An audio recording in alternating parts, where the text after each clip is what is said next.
สบายดีที่เวียงจันทร์นะพี่น้องมื้อนี้เป็นวันที่24เดือน3ปี2025เนาะเวลา8โมงยัง5นาทีเป็นมื้อวันจันทร์เนาะเป็นมื้อทรงสการอาจารย์ซาสุดเนาะโซธิการซึ่งเป็นอาจารย์หนึ่งที่มีชื่อเสียงในประเทศลาวเฮานะพี่น้อง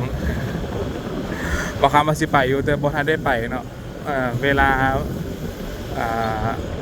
บ่ตรงกันแน่เนาะค่าเวียกค่าหยังมีแต่ยอมมือสาธุเนาะระลึกถึงคุณงามความดีของอาจารย์เนาะก็เป็นอาจารย์หนึ่งที่คนลาวเฮาให้ความนับถือเนาะว่าจะเป็นคนลาวเฮาคนต่างประเทศหรือว่าคนที่มีศรัทธาเกี่ยวกับปู่เพิ่นเนาะให้ความเคารพนับถือหลายได้อย่าบอกคำซื้อเลขนึงกันเนาะพอได้รุ่นเนาะสุ่ม10,000ให้แน่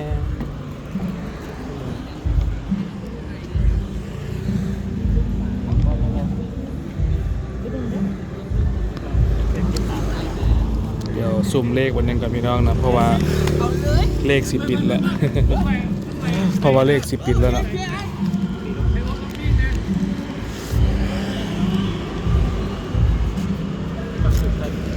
วันนี้เป็นมือวันจันทร์สุ่ม10,000สุ่มมั่ว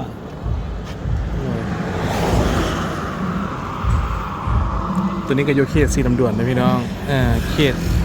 สีลำดวนสีบุญเฮืองเนาะใกล้ไฟแดงก็เป็นห้านแม่บอกคำเนาะห้านข้าวขาหมูผู้ดีกำลังสิไปถ่ายคลิปแคมป์ของก็เลยมาแวะในหนึ่งโดย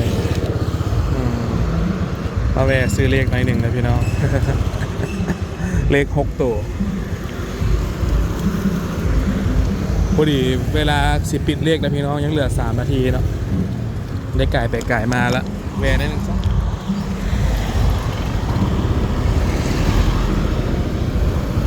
ซื้อ10,000เนาะถ้าถือ1,000 กีบจะได้เงิน400 ล้านลองเอามกประเดกมาแลกสร้างเบิง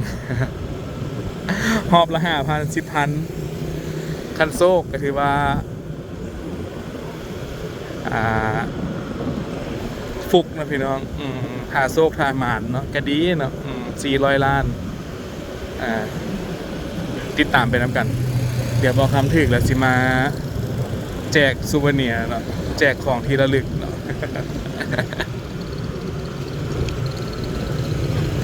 บ่ซื้อกับบ่มีความหวังเลยพี่น้องเนาะ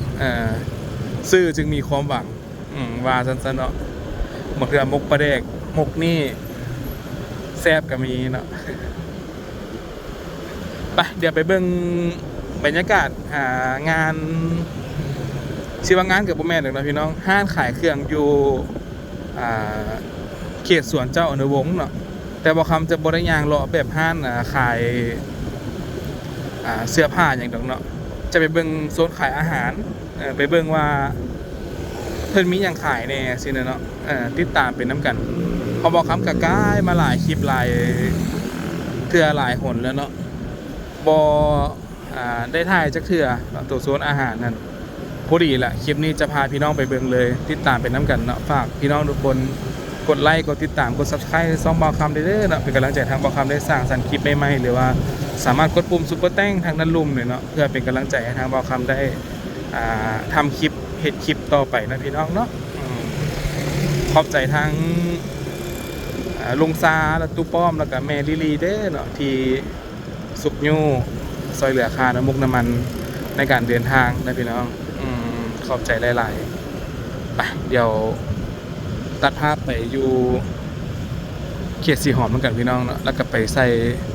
เขตแซมของเขตแคมป์ของปะปะซักน้ำกันเนาะเบาของคา ขอโทษขออภัยด้วยพี่น้องเด้อเนาะเขตนี้เขตบัดดงเมียงเด้อไปติดตามไปน้ำกันตอนนี้บอกคำก็อยู่เขตไฟแดงสีหอมแล้วพี่น้องเนาะเลี้ยวขวากับไปทางสวนเจ้าพะงุมเนาะเลี้ยวซ้ายกับไปทางสนามกีฬาเจ้าอนุวงศ์เนาะทางด้านหลังว่าซั่นซะหรือว่าเดินสตาร์ทอะไรเนาะแต่ว่าเป็นเส้นขาขึ้น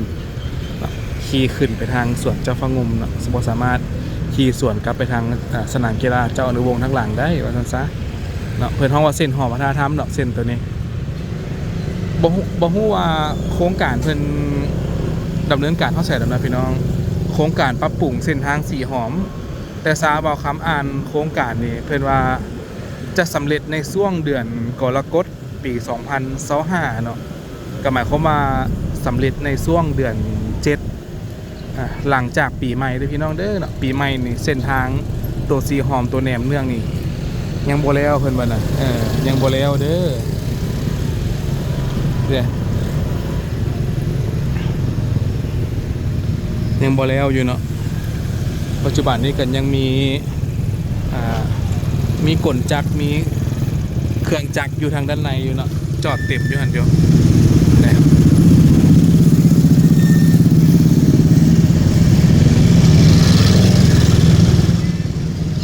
ป่านั้นคนก็ยังหุ่มมาเต็มอยู่เลยพี่น้องเนาะยังหุ่มมายางเต็มอยู่เลยอยู่ไหนหั่นเพื่อนมีการเอาสายไฟลงดินเนาะเอาสายไฟลงดินมีการเฮ็ดห้องระบายน้ำแล้วก็สิเทไปต้งว่าซั่นเด้เนาะติดตามไปน้ำกันเด้อถือว่าเป็นเส้นทางหนึ่งที่สำคัญเลยเนาะเส้นสีหอมเลยอันนี้เป็น BRT เพิ่นน่ะเพิ่นเฮ้อทางอย่างออกตัวนี้เส้นกลางเมืองนี่มาเบิ่งน้ำกันว่าหลังจากเพิ่นสร้างแล้วนี่สิเป็นจังได๋เนาะบ่าวคำว่าสิพาพ่อแม่พี่น้องไปอัปเดตเส้นทางสีไข่สีเกิดอยู่เพิ่นว่าแล้วละได้เนาะยังเหลือแต่ตบแต่งอย่างน้อยนึงว่าซั่นเด้ติดตามไปน้ำกันเด้อเนาะเดี๋ยวบ่าวคำพาไปทับชมใบๆนี่พี่น้องช่วงนี้ว่าสิไปเหนือก็ยังบ่ได้ไปจักเทื่อนะบ่าวคำก็ได้ไปลงข้าวบางกับไปไวกลับไวเพราะว่ามีเวียกด่วนว่าซั่นซะเนาะหัวหน้าเพิ่นบอกไปก็ได้ไปพี่น้องเพราะว่าเพิ่นสั่งเนาะ ก็พอได้นั่นได้นี่พี่น้องเนาะพอได้ค่าน้ำมูกน้ำมันนิดนึงก็ซอยเหลือกันไปเนาะไปเบิ่งเวียกอย่างซอยเพิ่นเดี๋ยวบอกคำจอดรถกันแล้วพาพี่น้องย่างรอเบิ่งร้านอาหารอยู่ที่ข้างโรงแรมอมรีเนาะมีอย่างให้เบิ่งแน่หรือว่ามีเมนูอย่างแน่เนาะติดตามไปนำกันเบิกจากตองโค้งซ้ายเพื่อขึ้นไปจอดกันพี่น้องแถวห้างขายกาแฟบอกคำมากินประจำเลยเนาะห้างไอจอนบอกว่ามาจากซองบ่าวคำเด้อเนาะบวกเพิ่ม50,000เพราะว่าลืมจ่ายเพิ่นเมื่อนั้น ติดตามไปนำกันเนาะเดี๋ยวบ่าวคำจอดรถกันแล้วพายางเลาะเบิกว่าห้างขายเครื่องอยู่แคมป์ของนี่มีอย่างแน่เนาะห้างขายน้ำขายนายขายอาหารติดตามไปนำกันฝากรถกันเด้อบอกคำจอดรถนะพี่น้อง 5,000 กีบคือเก่าเส้นเคยเนาะเนี่ยบอนจอดรถจักรเนาะจะเป็นบอนต่อหน้าโรงแรมอามารีนี่เนาะอามารีบางคนจะห้องอามารีเนาะบางคนจะห้องว่าอามารีเอาแต่ถนัดเด้อพี่น้องเด้อเนาะทั้งรูปมันก็เป็นบอนจอดรถใหญ่เนาะแต่ว่าก็สิฝุ่นๆเนี่ยจักหน่อยเนื่องจากว่าเป็นพื้นที่ดินนะพี่น้องพื้นที่ดินเดี๋ยวข้ามพับโทรศัพท์กันเนาะมีสายด่วนเขาเดี๋ยวมาต่อคลิปต่อหากระเคลียร์ธุระปับป่ามแล้วนะพี่น้องเนาะ ธุระอย่างเขาว่าปักป่างสิว่าปับป่ามสิว่าเนาะได้ยินเพิ่นว่าจังซั่นเด้อบ่คำกับบ่ฮู้เดี๋ยวเบิ่งนำกันว่าห้างขายจะมีหยังขายเนี่ยที่ตัดน้ำกันเนาะโซนนี้ก็คือเก่าเนาะเป็นบอนขายลูกซีนอย่างน้อยนึงเนาะขายลูกซีนขายตำบักหุ่งขายน้ำสินะเนาะโซนของลิ่นเลยนะก็ตึมอยู่หั่นแหละเนาะเดี๋ยวว่าบอกคำจะพาไปเบิ่งห้านอาหารนะเบิ่งห้านอาหารดีก่อนเพราะว่าโซนนี้พี่น้องน่าจะฮู้แล้วนะว่าเป็นอย่างแน่มีปิงโกมีม้าหมุนมีสิงซ่าสวรรค์อยู่หั่นนี่ถ่ายผู้สาวรีวิวเนี่ยผมยาวขนาดเลยพี่น้องเนาะผมยาวขนาดลงใส่นอกเอาคำเนี่ยคือว่าไก่แท้เนาะ เบิ่งเลี้ยวขวาไปก่อนเลี้ยวขวาไปซอกทางลงก่อนแล้วก็ย่างเริ่มแต่หัวไปห่างนะพี่น้องมันจึงสิบ่ได้ย่างก็ไปกลับมาหลายเทื่อหนนะเนาะทานอาหารก็ได้ไปติดตามไปน้ำกันนี่ก็แม่นรถกอกๆนะพี่น้องรถกอกผู้ใดบ่มีออกมีแอปกันย่างมาหาเพิ่นรถแล้วก็บอกว่าสิไปแน่ๆเนาะเพิ่นก็สิกดอยู่ในโทรศัพท์เพิ่นหันว่าบ่อนนี่บ่เนาะราคากระจายตามที่เพิ่นบอกนั้นเนาะเนี่ยแล้วกอกถือว่าเป็นทางเลือกหนึ่งที่ราคาถูกนะพี่น้องราคาถูกเลยแหละเอาเนี่ยตึมอยู่นี่แหละเนาะเสพเปิดมือไปซ่องบ่พี่น้องมะเดี๋ยวคำพาไปซ่องมองนิดนึงซะก่อนสิไปเบิ่งห้านอาหารเนาะกระเทินได้มาแล้วเบิ่งได้ว่ามีอย่างแน่เดี๋ยวเทมื้อหน้าจิสิพาหลานมาลิ้นเนาะพาลูกพาหลานมาลิ้นจังสิฮู้หั่นนะบางเทื่อเพิ่นมีตัวใหม่เข้ามาว่าซั่นซะบางเทื่อมีตัวใหม่มีตัวอื่นเข้ามา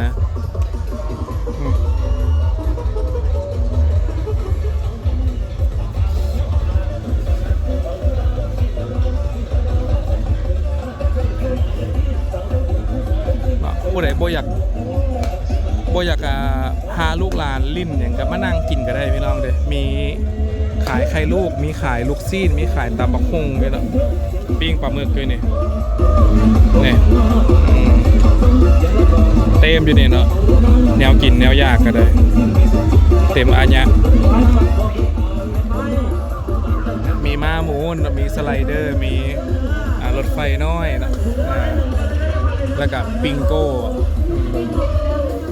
ทาสีก็มีหานทาสีตุ๊กตาเนาะพาลูกพาหลานมาทาสีตุ๊กตาก็ได้พี่น้องหรือว่ามานั่งเบิ่งผู้สาวก็ได้ยามน้ำท่วมนี่โอ้เหลือไม่แต่2 คัน 3 คันนะพี่น้องนำมอสิไหลเข้าเวียงจันทน์แล้วเนาะแล้วก็ลงคืนบันไดนี่ก็ได้สภาพบรรยากาศที่แคมป์ของสวนเจ้าอนุวงศ์บ้านเราเนาะ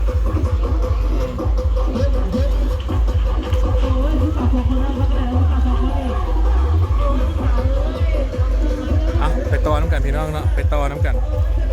ไปแท้ได้บัดนี้ไปบนห้านอาหารแท้ได้ หลังจากอารัมพบทด่วนแล้วเนาะคลิปหลวงเข้าบางก็ลงแล้วเนาะคลิปสวรรค์เขตก็ลงแล้วเป็นแล้วยังเหลือแต่เขตเวียงจันทน์แล้วก็ภาคเหนือเดี๋ยวเนาะที่ยังบ่ได้ไปเถอะอยากให้ไปใส่พี่น้องลองคอมเมนต์บอกเถอะเนาะแล้วก็โอนค่าน้ำมันมาพร้อมเนาะ เพื่อให้ทริปนี้ได้เกิดขึ้นไว้ก่อนเก่าเนาะ ลงมาก็มีห้างขายน้ำพี่น้องขายน้ำขายไส้กรอกไส้อัวเนาะลงมาเนี่ยนี่ก็เป็นโซนขายกระแลมเนาะ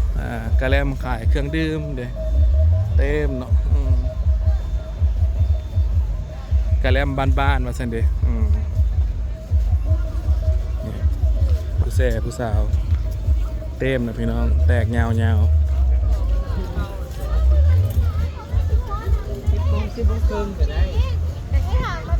เดี๋ยวบักคำไปซ้อมมาก่อนเด้อว่าเพิ่นเริ่มห้านแต่บนใดเนาะอันนี้ก็เป็นโซนหลังข้างวัดดอนจันทร์ใช่ไหมพี่น้องบนเป็นหลังเนาะข้างวัดจันทร์ใช่ดอกเดี๋ยวมันเกิดมีการฮื้อระบบเนาะเฮ็ดระบบท่อน้ำติบ่ท่อหลายท่อโพดเนาะเดี๋ยวท่อสีเหลืองน่าจะเป็นท่อไฟเนาะท่อดำบ่ฮู้ว่าท่ออีหยังมันมีสายสื่อสารกับสายไฟเพื่อจะแยกออกจากกันบ่ระบบท่อนะวัดจันทร์ในปัจจุบันเนาะไปย่างไปหับชมบรรยากาศที่ห้างขายเครื่องน้ำกันก็สิฮอนห้างขายเครื่องมันเป็นง่ายเนาะป่านยนต์สิลงได้เวิร์นก่อนบอกคำกันเลยโรงแรมเดอะรีว่ากับลักซูรี่อยู่ได้พี่น้องเนาะกับงามอยู่ได้บ่ฮู้ว่าราคาเท่าใดน่าจะหลักแสนหรือว่าหลักล้านพุ่นเนาะต้องได้เบิ่งบุ๊กกิ้งแล้ว Agoda เต็มปันหนึ่งเนาะ The Riva Hotel มีห้างพิงกี้บีมีจิฟฟี่ด้วยนี่ห้างสะดวกซื้อเนี่ยนะเนี่ยอุตส่าห์ก็ว่ายิ้มงามแท้เนาะการสร้างยาวสร้างเฮือนก็เต็มพี่น้องเนาะเขตนี้แม่นที่ดินนี่แม่นโอ้ราคาบ่ให้เบ้าเนาะหลายแสนหลายล้านดอลลาร์เนาะถ้าเทียบเป็นเงินดอลลาร์เทียบเงินจีนนี่หลักตื้อนะพี่น้องหลายตื้อเนาะเนี่ยหงหมอร้านสร้างสากล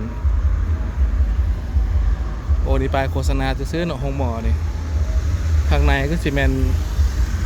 หงแฮมเนาะ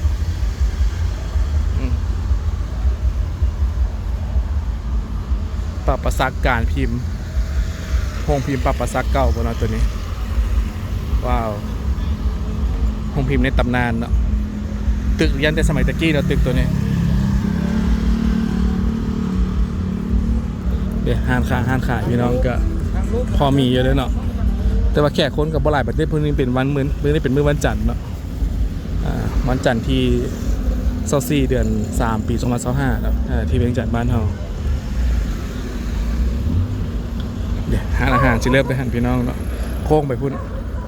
ย่างเบิ่งน้ำกันโอ้ฝรั่งก็กินอยู่ด้วยนี่เนี่ยฝรั่งก็อยากลองอาหารลาวเนาะนางส่วนข้าวผัดที่หันเนาะฝรั่งแน่คนเกาหลีแน่คนลาวเขาแน่มีห้านต่ำห้านอย่างพ่อ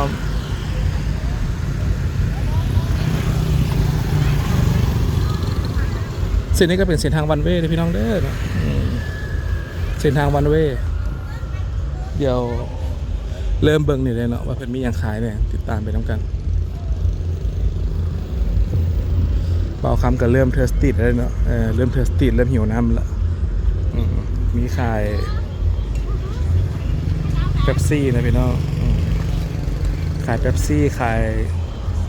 จืดลูกซีนเนาะโอ้ขายปิ้งอีกปิ้งใส่ปิ้งบาร์บีคิวมาซื้อซอยพนันนะพี่น้องปิ้งไหลดีนะมักตัวไหนคลิปเอาแล้วเป็นปิ้งให้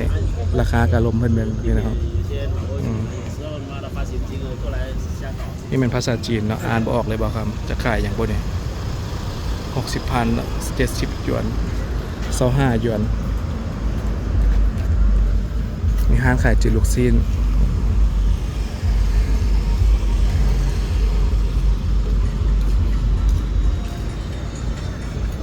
นี่ขายปลาหมึกนะพี่น้องไม่ละ10,000 20,000 30,000หลายราคาด้วยเนาะหานปันบักไม้นี่ก็มีปันบักไม้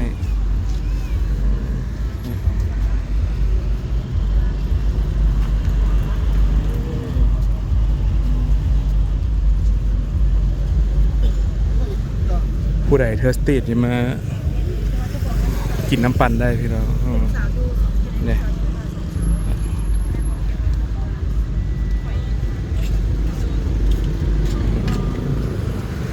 1 สาลีใส่กรอกขนมเหรียญบอลเหรียญบาทโอ้ขวบมีก็มีพี่น้องปลาเนื้อบักนาวเต็มเนาะรู้สึกว่าเขตนี้จะเป็นอาหารรวมๆนะพี่น้องจะบ่ค่อยซ้ำกันเนี่ยมีหมักม่วงมีขนมหมักนัดครบมะพร้าวก็มีเนี่ย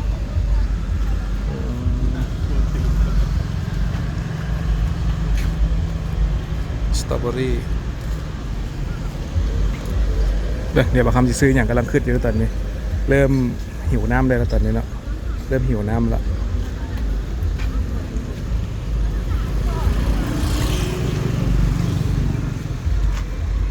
จืนตีนไก่นะพี่น้องบายดีขายยังไงเนาะนี่อันนี้แม่นปอเปียนบ่4 อัน 50,000เนาะอันนี้เท่าไหร่นี่อันนี้อันไม้หนึ่ง30,000อันนี้เอา2 อัน25,000เป็นบ่เอาสัก2 อันก็ได้ได้อุ่นให้บ่โดยเท่านั้นพี่น้องมีปอเปียมีกุ้งเทปุระเนาะมีจืนขาไก่ที่ว่าเครื่องขายเพิ่นนี่ กับแก้มสบายเลยพี่น้องผู้สาว โอ้ย35,000 35,000จำแจวคักขนาดนี้เลยเนาะของทอดพี่น้องจัดเต็มเฟรนช์ฟรายก็มีไส้กรอกก็มีครบเนาะสโมกกี้ไบต์ด้วยกันชิวานี่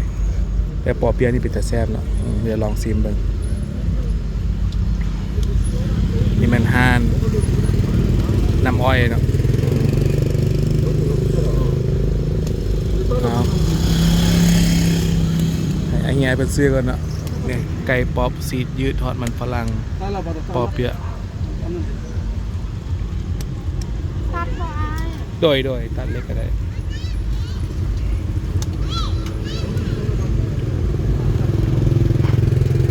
เปิดจากโมงหาจากโมงนะเจ้า เขาเปิดแล้วนะ4 โมงครึ่งค่ะ 4 โมงครึ่งหา7 โมงครึ่งเนาะ3 เมียนห้างกับ12 โมงแล้วเนาะเที่ยงคืนพี่น้องใครอยากมาซื้ออะไรมาได้เนาะ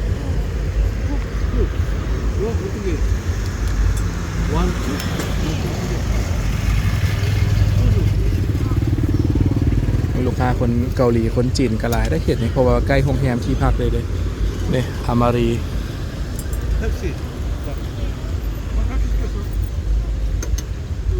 เดี๋ยวท้ายเบิร์ดกันเติมพี่น้องเนาะแวะกินปอเปียะจากหน่อยหนึงกันเดี๋ยวเบิร์ดพลังงานให้ตอนใหญ่เลยก็ได้ว่าเป็นอย่างเลยมันส่วนยากตอนน้อยนะ ใช้ซอสเลยเนาะ โดย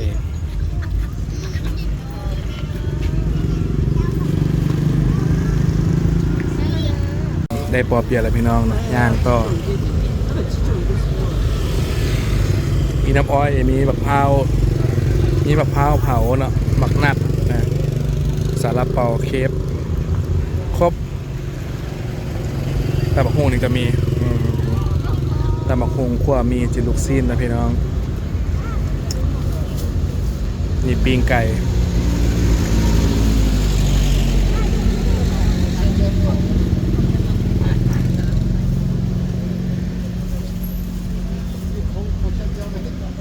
ปิ้งหนังไก่ก็มีพี่น้องปิ้งหนังไก่ปิ้งตับปิ้งปีกปิ้งขาแล้วครบอยู่นี่เนี่ยโอ้หนึ่งไข่กัน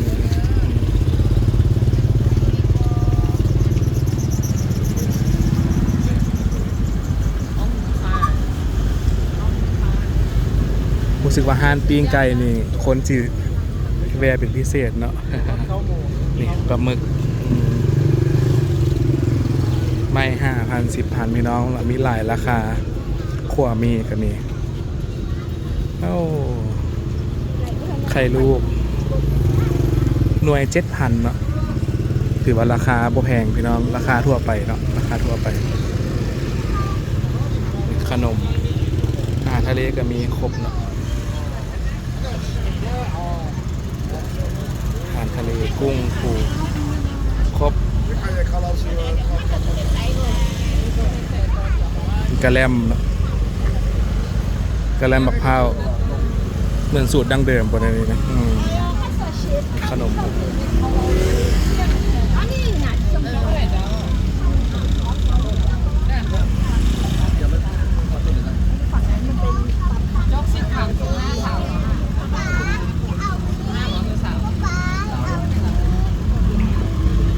มี15 25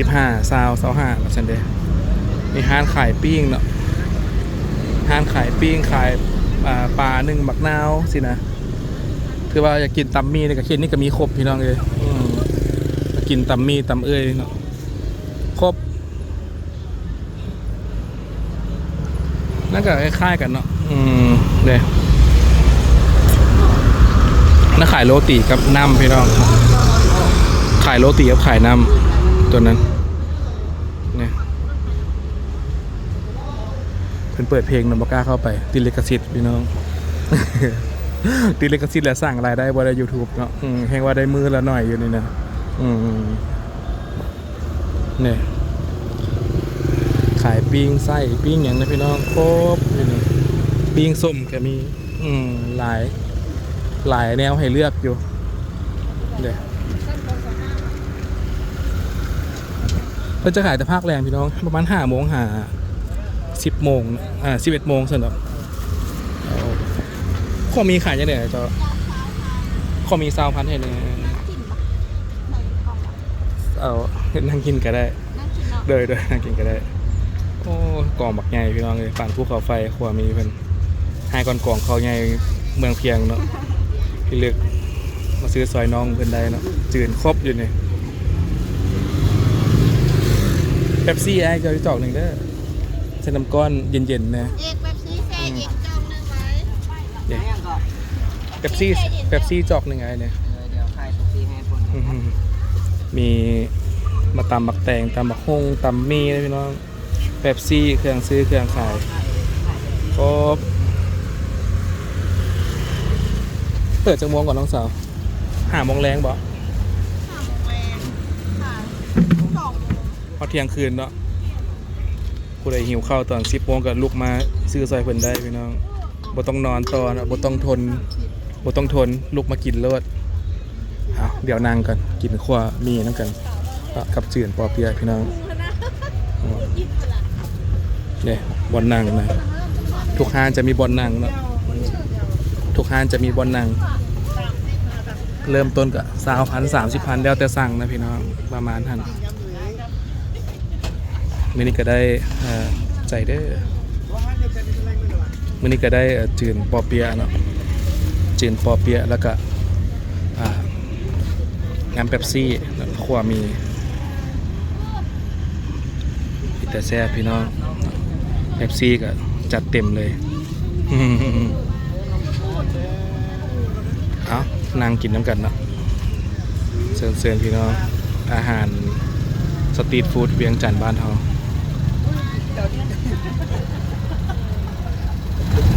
จะให้เมียต้องไหนบอกขนมมาจะแซ่บอ่ะบ่ อีกเส้น70,000 มาซื้อซอยน้องน้ำฝนเพิ่นได้เนาะมีอย่างนี้เมนูเพิ่นเนี่ยมีตำทะเลตำกุ้งตำมั่วตำหอยแครงตำต้นตำมีขาวตำมีใบไว้ตำปูมาตำร้อนตำบะคงตำข้าวปุ้นนะพี่น้องหลายตำโพดกับเครื่องดื่มกับเครื่องดื่มเดี๋ยวบอกคำกินข้าวกันแล้วก็ย่างทายนั่นแล้วก็จะพักผ่อนนะพี่น้องติดตามไปด้วยกัน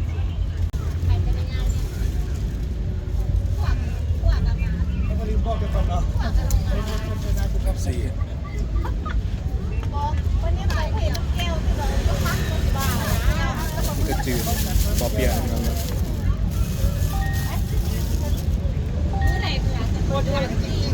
จืดปอเปียะ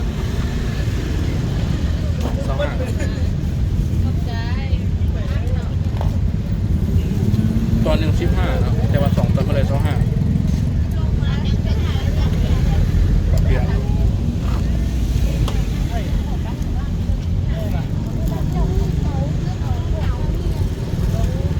ใช่ป่ะ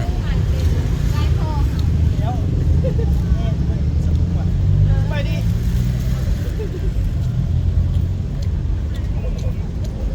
น้ำมายากเด้อเฮ้ใกล้เครื่องหม้อกันน้ำมาลิเด้อนี่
นเอิดเติดนะพี่น้องทั้งปอเปี๊ยะทั้งยอจืดทั้งเป๊ปซี่เบิดนี่นะ25เป็น65,000พี่น้อง65,000ก็อิ่มทองได้ เนี่ยเดี๋ยวบอกคำจ่ายเงินเพิ่นก่อนแล้วก็เฮ็ดเวียกต่อนะพี่น้องเป็นทุกคนลาวเนี่ยฝรั่งก็นั่งกินนะเด้แต่ฝรั่งจะกินแบบจิบๆเนาะสาบอกคำเห็นเนี่ยกินแบบแก้ว1 2แก้วแล้วกับเมื่อพักผ่อนเนาะจะบอกกินคือลาวคืออย่างเขาได้อันนั้นมันกินแท้กินว่าได้เนาะกินจนรับไปค่าหนึ่งได้ บางคนดอกเนาะแต่ผมเป็นทางเบิดเบาสู่ฟังซื่อๆเนาะเรื่องการกินเหล้ากินยาของวัยรุ่นหรือว่าคนลาวทั่วไปเขาเนาะกินค่อนข้างเก่งนะพี่น้องได้ยินข่าวว่าติดอันดับ1ในอาเซียนเนาะเรื่องบริโภคแอลกอฮอล์หรือบริโภคเบียร์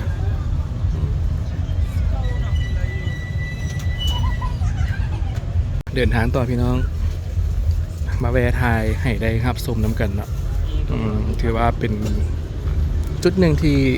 น่ามาเที่ยวชมน่ามานั่งเล่นเนาะมาแวะซื้อซอยเพิ่นได้ห้านน้ำฝนตำจืดลูกซีนอยู่ที่ข้างของแคมป์อมรีแคมป์ของเนาะนี่ปิ้งปลาหมึกกับตัวง่ายๆงามๆห้านแอร์ปิ้งปลาหมึกแคมป์ของว่าซั่นเด้ติดตามไปน้ำกันเดี๋ยวบ่คำพาเกาะซิวอีกเนาะ นี่ห้านปิ้งนี่คือว่าเลยเนาะ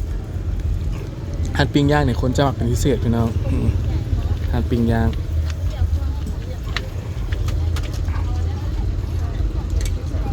นี่ก็ห้านเคฟเนาะห้านเคฟห้านซาลาเปาผู้ซื้อว่าเครื่องจะ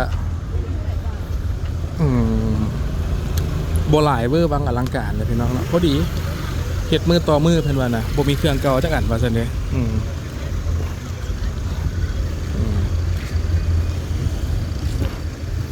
ขอบใจพ่อพี่น้องที่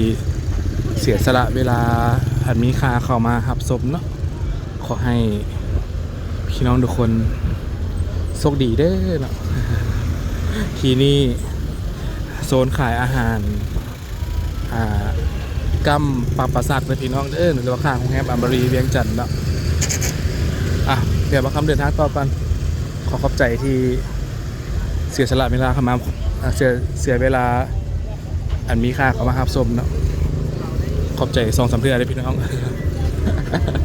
ไปแท้ได้นะบัดนี้บ๊ายบาย